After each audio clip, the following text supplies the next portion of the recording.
Desde que Parasita fez um sucesso enorme em 2019, ninguém mais tem dúvida da enorme qualidade do cinema coreano. E para entender um pouco melhor esse cinema, eu fui atrás de saber um pouco mais sobre a história, a economia e a sociedade da Coreia do Sul. Ao mesmo tempo, é claro que eu percebi que dá para aprender muito sobre a realidade social da Coreia do Sul por meio dos filmes deles.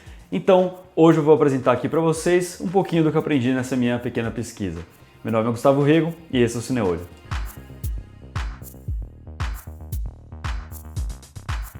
O tema desse canal aqui é cinema relacionado com questões sociais. Se isso te parece interessante, se inscreve aqui embaixo para não perder nenhum conteúdo, beleza? Obrigado.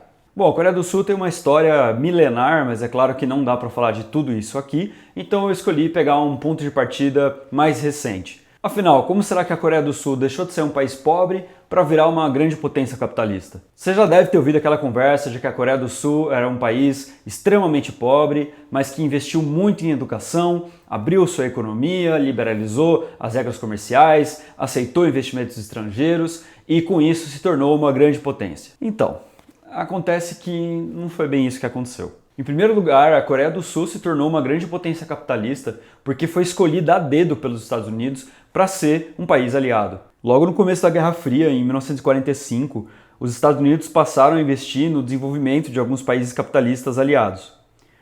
A Coreia foi um desses países escolhidos porque ela está próxima da China e da União Soviética.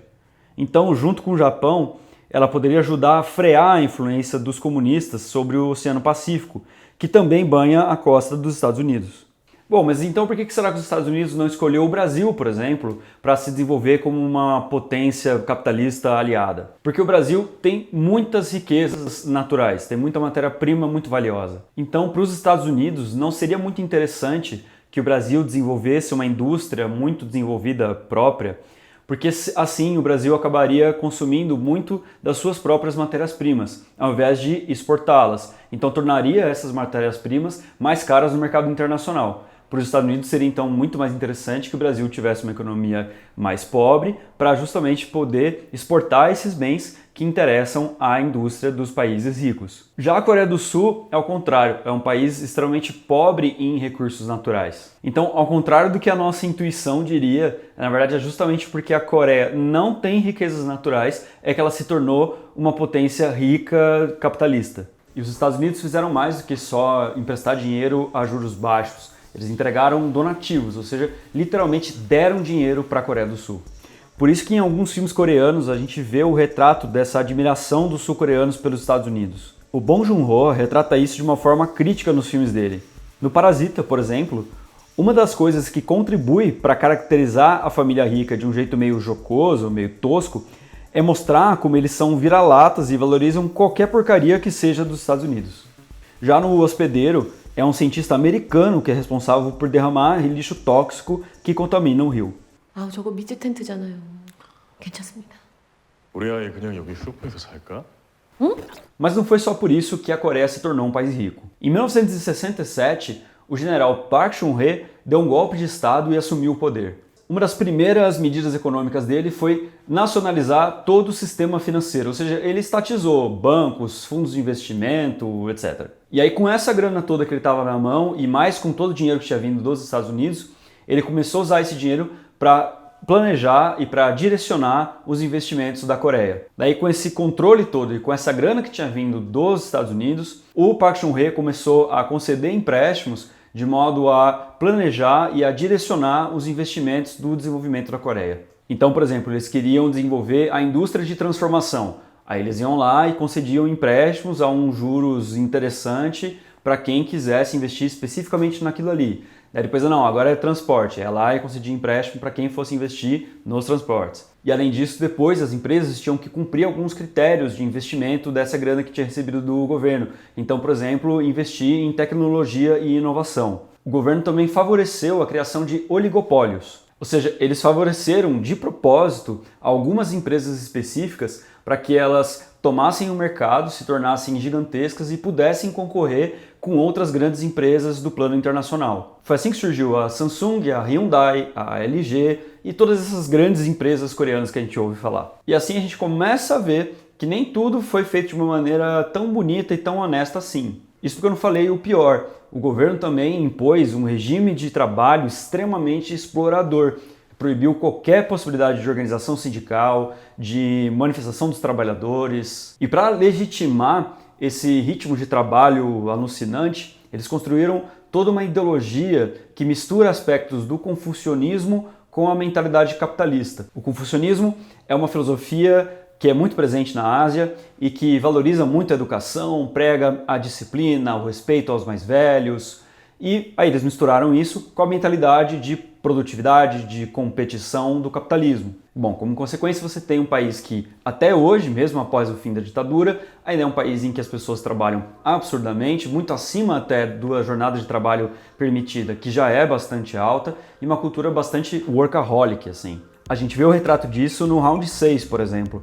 A série mostra como a competição leva as pessoas a perderem qualquer laço de solidariedade e a literalmente, no caso da série, matarem umas às outras. Isso quando as pessoas não se matam a si mesmas, porque o ritmo de trabalho alucinante, a cobrança extremada, principalmente sobre os jovens, faz a Coreia ter a segunda maior taxa de suicídio do mundo.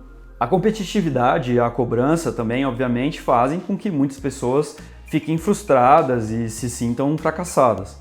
Um cineasta sul-coreano que retrata isso muito bem é o Hong Sang-soo. Esse é um dos principais cineastas de vanguarda do mundo hoje.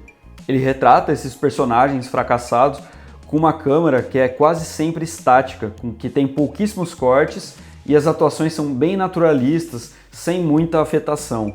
E assim a gente consegue ver de uma forma muito crua e sem espetacularização nenhuma um pouco da vida dessas pessoas normais. 배우하는 거 힘들죠?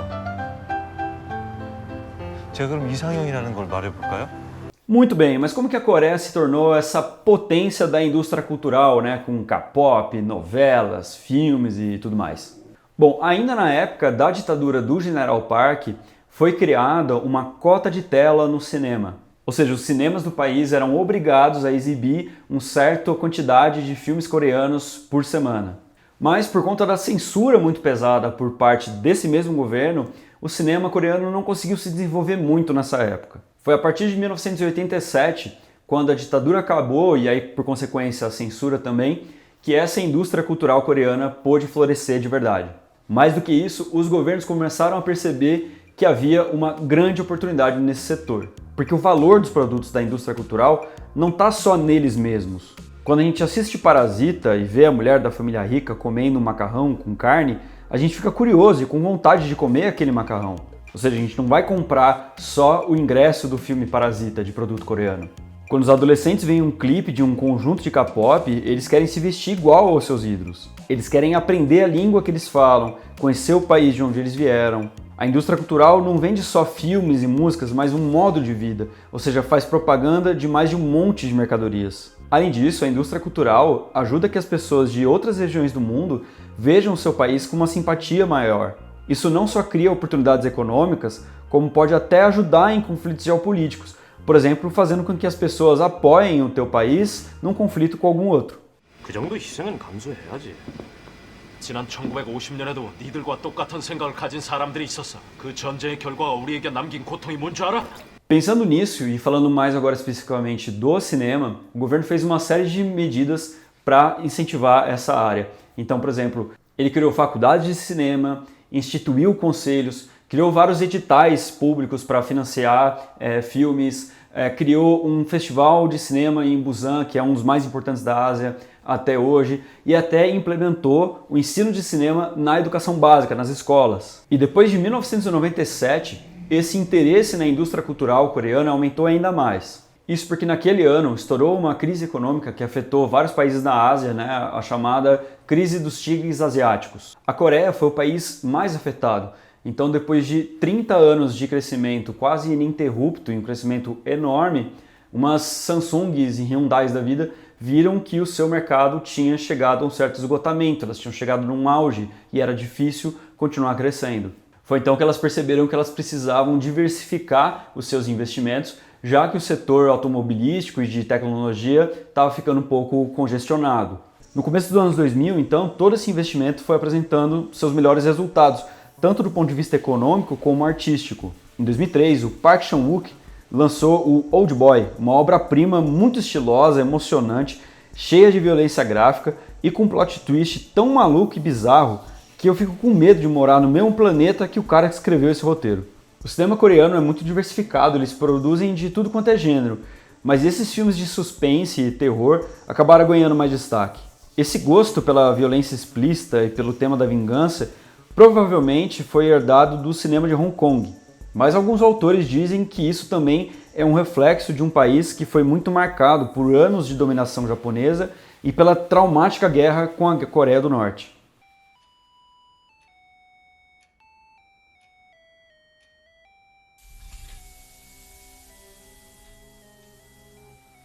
Será então que a Coreia tem um plano maligno de dominar o mundo via cultura? Será que o Parasita foi tipo um cavalo de Troia que adentrou o Império Americano que já está em declínio? Bom, por um lado, é óbvio que a indústria cultural coreana foi extremamente bem sucedida em divulgar uma imagem positiva do país pelo mundo afora. O turismo para lá cresceu absurdamente, cada vez mais pessoas estão interessadas em estudar coreano, mas se você reparar bem, essas obras não são assim tão tipicamente coreanas. No cinema, por exemplo, os filmes que a gente encontra com uma identidade mais específica da cultura coreana são filmes de vanguarda, vistos por um público mais restrito. Mas os filmes mais vistos pela maioria das pessoas seguem um padrão dos filmes de gênero americanos. É o terror, o suspense, a comédia, enfim, gêneros criados nos Estados Unidos com uma estética e um ritmo tipicamente americanos. Então me parece que a luta geopolítica pela cultura tem uma espécie de trade-off, assim, aquela situação em que se você ganha por um lado, você acaba perdendo por outro. Porque se um país produz artefatos culturais que são muito específicos daquela região, né, que afirmam uma identidade cultural muito própria, isso vai fazer também com que o público internacional tenha mais dificuldade de compreender, de gostar daquele artefato. Mas se por outro lado ele quer fazer um produto cultural que vai fazer sucesso, que o público internacional vai gostar, vai querer ver e tudo mais, ele acaba tendo que negar essa identidade própria para afirmar a cultura dos Estados Unidos, que é a cultura hegemônica mundialmente. 자막, 서브타이틀의 장벽도 아니죠. 한 1인치 정도 되는 그 장벽을 뛰어넘으면 여러분들이 훨씬 더 많은 영화를 즐길 수 있습니다. Indo para a parte final do vídeo, lembra que eu falei sobre a crise de 1997? Alguns problemas sociais da Coreia se agravaram bastante em função dessa crise. Isso porque, por conta da crise, a Coreia do Sul precisou de ajuda internacional de órgãos como o FMI e o Banco Mundial, que, em troca da ajuda, exigiram que a Coreia adotasse uma série de políticas neoliberais, do tipo privatizações, corte de investimentos sociais, retirada de direitos trabalhistas e coisas desse tipo. E boa parte dos problemas sociais surgidos a partir disso são brilhantemente ilustrados no Parasita. Bom, começando obviamente pela desigualdade social. Mas o Bong Joon-ho vai muito além de só dizer explicitamente no roteiro que uma família é muito pobre e a outra é muito rica.